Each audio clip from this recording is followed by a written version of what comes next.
Hello everyone and welcome to Brain Blitz Audios. Today, in this episode of CAT Curriculum, we'll be looking at questions asked in previous year's episodes of CAT.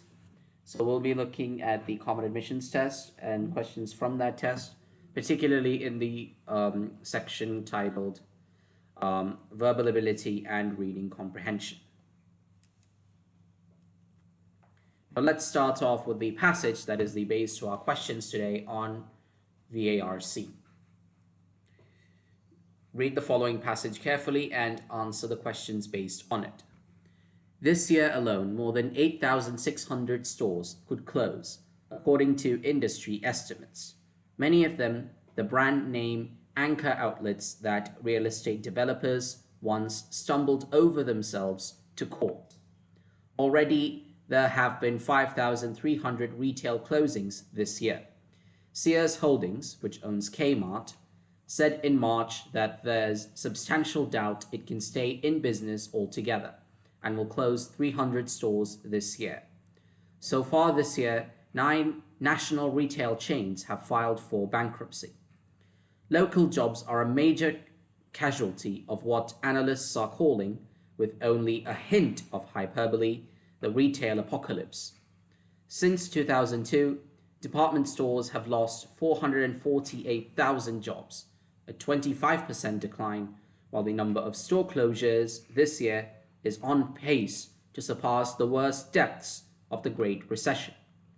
The growth of online retailers, meanwhile, has failed to offset those losses, with the e-commerce sector adding just 178,000 jobs over the past 15 years.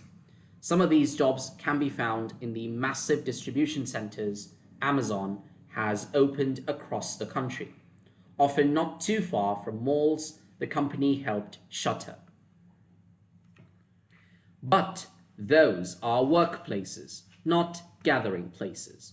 A mall is both. And in the 61 years since the first enclosed one opened in suburban Minneapolis, the shopping mall has been where a huge swath of middle-class America went for far more than shopping. It was the home of first jobs and blind dates, the place for family photos and ear piercings, where goths and grandmothers could somehow walk through the same doors and find something they all liked. Sure, the food was lousy for you, and the oceans of parking lots encouraged car-heavy development, something now scorned by contemporary planners. But, for better or worse, the mall has been America's public square for the last 60 years. So, what happens when it disappears? Think of your mall, or think of the one you went to as a kid. Think of the perfume clouds in the department stores, the fountains splashing below the skylights, the cinnamon wafting from the food court. As far back as ancient Greece, societies have congregated around a central marketplace. In medieval Europe, they were outside cathedrals. For half of the 20th century and almost 20 years into the new one, much of America has found their agora on the terrazzo between Orange Julius and Sbarro, Walden Books and The Gap, Sunglass Hut and Hot Topic. That mall was an ecosystem unto itself, a combination of community and commercialism, peddling everything you needed and everything you didn't. Magic Eye posters, wind catchers, Air Jordans, and the like. A growing number of Americans, however, don't see the need to go to any Macy's at all. Our digital lives are frictionless and ruthlessly efficient, with retail and romance available at a click. Malls were designed for leisure, abundance, ambling. You parked and planned to spend some time. Today, much of that time has been given over to busier lives and second jobs and apps that let you swipe right instead of haunt the food court. Malls, says Harvard business professor Leonard Schlesinger, were built for patterns of social interaction that increasingly don't exist. Now let's look at the 6 questions we have for today's episode. The first question: the central idea of this passage is that the closure of malls has affected the economic and social life of middle-class America.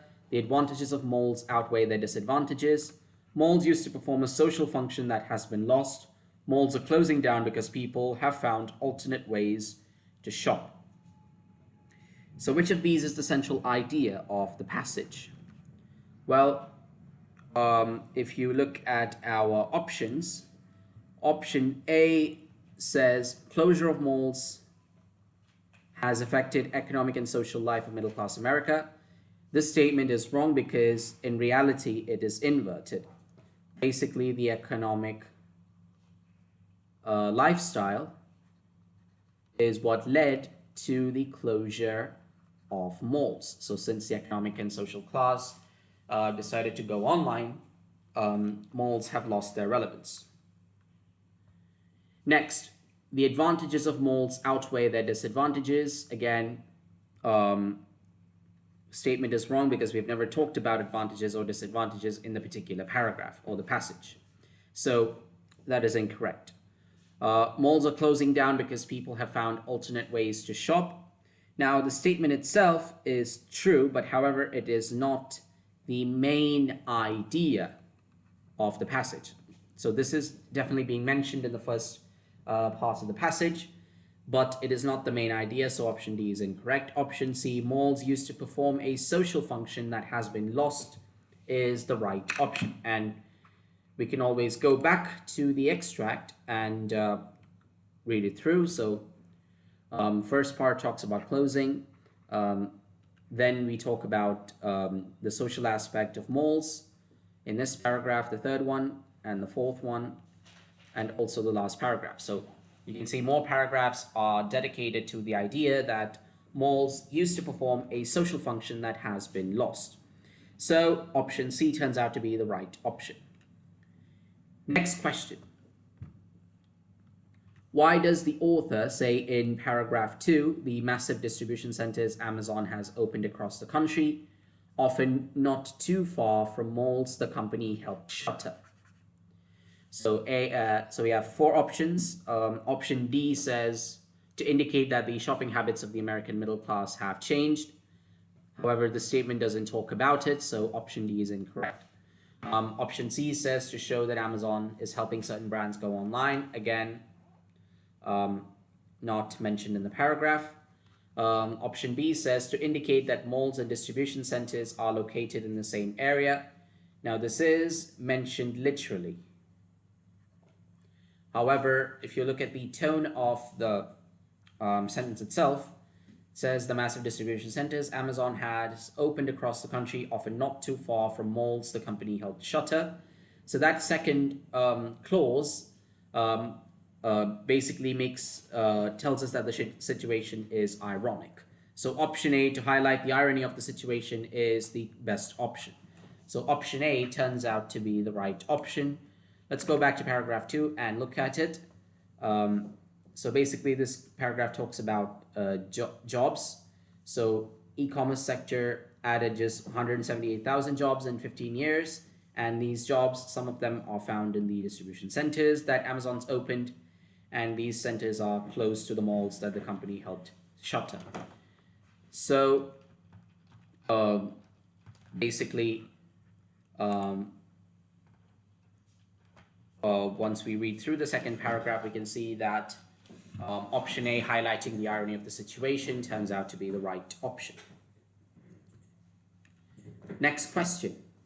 In paragraph 1, the phrase, real estate developers once stumbled over themselves to court, suggests that they took brand name anchor outlets to court, no longer pursue brand name hanger outlets. Malls are closing down because people have found alternate ways to shop, collaborated with one another to get brand name anchor outlets.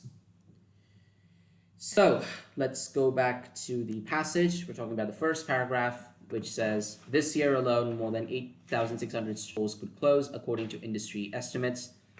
Many of them, the brand name anchor outlets that real estate developers once stumbled over themselves to court. There are a couple of things you need to keep in mind.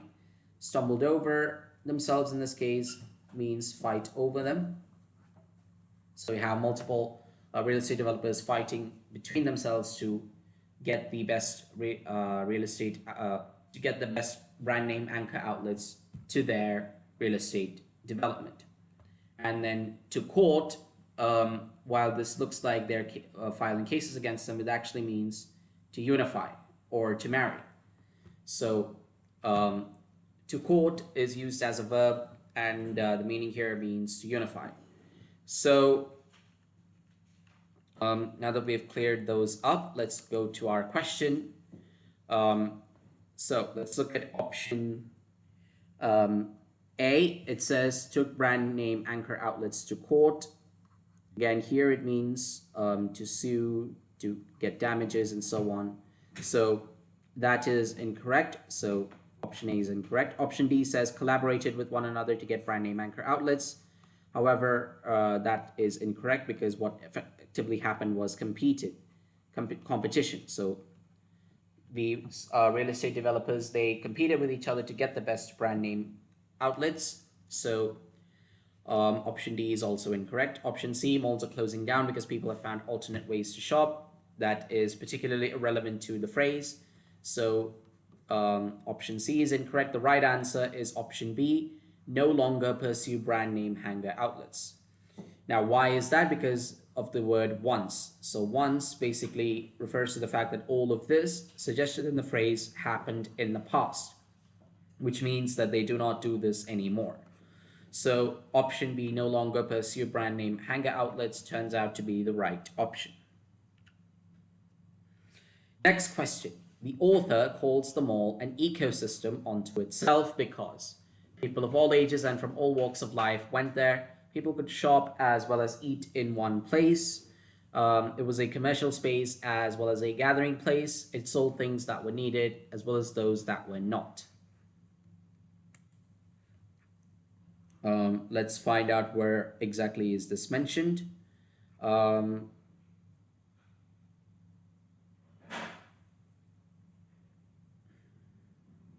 There it is. So we're talking about the fifth paragraph, that small paragraph that says that mall was an ecosystem unto itself. And the next part of it says a combination of community and commercialism peddling everything you needed and everything you didn't. So those particular words, a combination of community and commercialism, are referring to the mall itself. So therefore, basically the option that says it's a commercial space as well as a gathering space turns out to be the right option.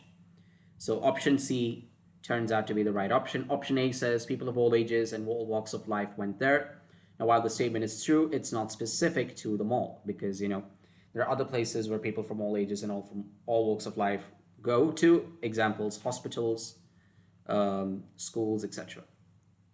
Then people could shop as well as eat in one place. Again, that is not referred to in calling the mall as an ecosystem. So option B is incorrect. Option D says sold things that were needed, sold things that were not. As you can see, we did see that at the end of the fifth paragraph. However, that was not what was being talked about here. So here we're talking about commercial aspect, and option D we were talking about also commercial aspects. However, we're talking about a place where it was both commercial as well as a community. So option D, option C, and option A are incorrect. I mean, option A, B, and D are incorrect. Option C, it was a commercial space as well as a gathering place, turns out to be the right option. Now, next question. Why does the author say that the mall has been America's public square? A, malls did not bar anybody from entering the space. Malls were a great place to shop for a huge section of the middle class. They were a hangout place for families grew close to each other. Malls were a great place for everyone to gather and interact. Now let's go to the passage and see where malls have been called America's public square. So as you can see, it was the third paragraph. So at the end of the third paragraph, it says the mall has been America's public square for the last 60 years. Now, when we read through the paragraph, we can see that a huge number of people came here for more than just shopping. You had first jobs, blind dates, family photos, ear piercings. It was a place, a place where goths and grandmothers could walk through the same doors and find whatever they needed. So all of this were supporting the fact that the mall has been America's public square. So option A says malls did not bar anybody from entering the space. This, while true, has not been mentioned in the paragraph that contains this particular statement. So option A is incorrect. Option B, malls were a great place to shop for a huge section of the middle class. Now that means it's just talking about, it's only talking about the shopping aspect. It's ignoring the social aspect. So option B is incorrect. Option D says malls were a great place for everyone to gather and interact. Now that is obviously true, which is why it's been called a public square, because a public square is a place where people come together to shop, to gather, to interact. So option D turns out to be the right option. Option C says malls were a hangout place where families grew close to one another. Here we're talking about the social aspect alone. So we're not thinking about the fact that malls would be a shopping space as well. So option C is incorrect. Option D is the closest answer to the author's reasoning behind his statement that America's public square has been malls. So now that we've done that question, let's look at the last question for today. The author describes perfume clouds in department stores in order to evoke memories by painting a picture of malls, describe the smells and sights of malls, emphasize that all brands were available under one roof, show that malls smelt good because of the various stores and food court. Now, let's look at where we can see perfume clouds in department stores. So first paragraph doesn't have it, neither does the second. The third paragraph, not really. The fourth paragraph, yes. This is where the author is asking us to imagine of your mall or some mall that you went to as a kid. And then the next statement says, think of the perfume clouds in the department stores, the fountains splashing below the skylights, the cinnamon wafting from the food court. So basically, the author is trying to use imagery in order for us to imagine what our mall or a mall in general would look like. So when we go back to the last question, we can see that there are many options here that are incorrect. Malls smelt good because of various stores and food court does not capture the author's intention. So option D is incorrect. Option C says emphasize that all brands were available under one roof. It's not relevant. So this is irrelevant to perfume clouds in department stores. Describe the sights and smells of malls. So we can see that this particular option is incorrect because we're being asked to remember. Because that particular paragraph begins with thinking of your mall or a mall that you went to as a kid. So we're asking to imagine a mall in order to understand how it worked. So describing the smells and sights of malls is not what the author is thinking about. So option B is incorrect. The right answer is option A. Evoke memories by painting a picture of malls. The author uses imagery in order to do so, and the phrase perfume clouds in the department stores is part of that imagery. So option A turns out to be the right option. Now that concludes this particular episode of CAT Curriculum. We hope you found this episode interesting and informative. For more of our useful and interesting content, don't forget to subscribe to Brain Blitz Audios. If you want to get more interesting updates from our channel regarding CAT or any other examination, then please don't forget to hit the bell icon present below the video. So until the next episode, take care, stay safe, bye-bye for now.